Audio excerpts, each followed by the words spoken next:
Grand vizir, ton frère Jafar règne comme un despote. Alexandrie ne peut faire ingérence envers Constantinople.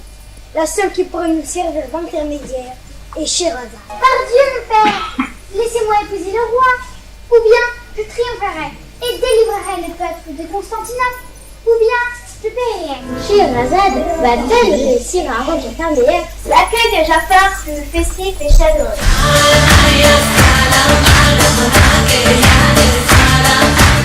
Oh ma soeur, ma chère soeur, raconte-nous donc une merveilleuse histoire qui réjouira tout notre veillée. Tu nous as appris tant de choses au travers de ces contes. Eh bien, si Jafar le veut, je lui conterai notre philosophie, qui nous fait vivre dans le plus beau pays du monde. Tout d'accord, le temps de s'habiller. Scheherazade pensa que le premier conte qu'elle aborderait parlerait d'humiliation, de respect et de solidarité.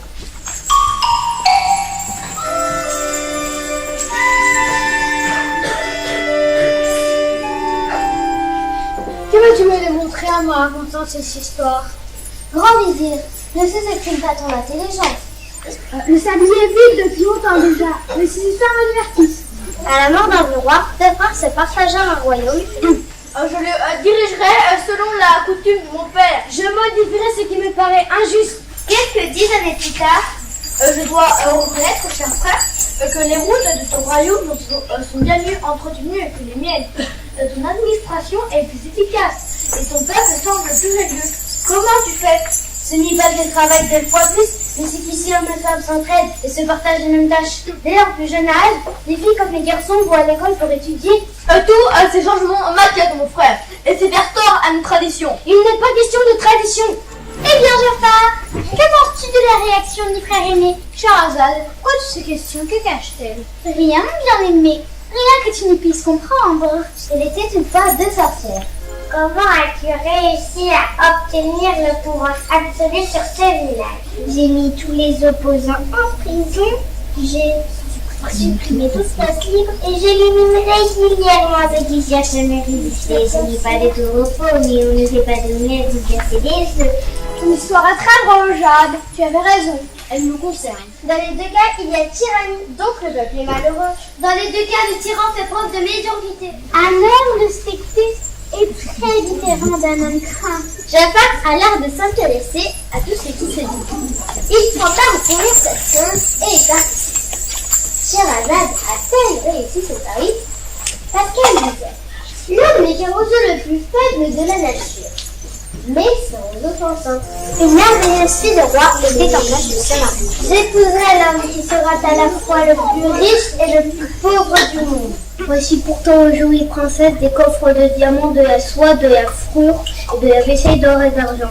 Non, je ne t'épouserai pas. Mais ma fille, je ne te comprends pas. Ma seule richesse est une sable, et grâce à lui, je ferai pour toi la conquête du monde. Non, je ne t'épouserai pas. Voilà ma richesse. Ses mains peuvent tisser, marteler, peindre, couper, je n'ai qu'elle. Mais elles me rendent riche de 1000 savoirs. C'est le fiancé que j'attendais. Il est vrai qu'à ton contact, je m'améliore. Scheherazade savait qu'elle avait remporté une victoire auprès de Jafar. Elle savait qu'en partant, il ne serait plus de d'elle.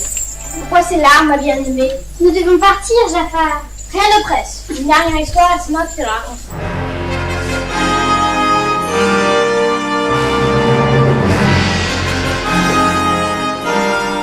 Le roi Salomon est le modèle même du roi juste et bon. Qu'as-tu fait pour que monsieur t'ai mis en prison? Oh, grand roi, je n'ai rien fait. Je suis une terrible erreur. Il y a une grande, une abominable justice. Le roi punit dans ses yeux qu'il n'en était rien. Et toi, de quel crime es-tu coupable? Oh, grand roi, je n'ai rien fait. C'est une méprise. Je suis innocente. Et toi? Ô grand roi, j'ai mal agi et je mérite la peine. Chaque nuit, le remords me hante d'avoir fait ce que j'ai fait. Aussitôt, le roi appela ses gardiens et leur ordonna avec malice: Faites sortir ce roi sur ce dangereux criminel. Remettez-le vite en liberté, car il risquerait de corrompre tous ces pauvres innocents. C'est une très jolie histoire, Jafar. Merci. Voilà ce que j'ai décidé. Je vais rentrer tout seul à Constantinople. Je veux, si décide de me rejoindre, que mon pays soit heureux de te connaître. Je vais à mon retour faire des changements qui s'imposent. Tu parles avec ça, Jafar. Tu me l'as appris. Merci mes enfants pour votre investissement et votre travail. J'associe à mon applaudissement les mamans coiffeuses, habilleuses, maquilleuses d'un soir.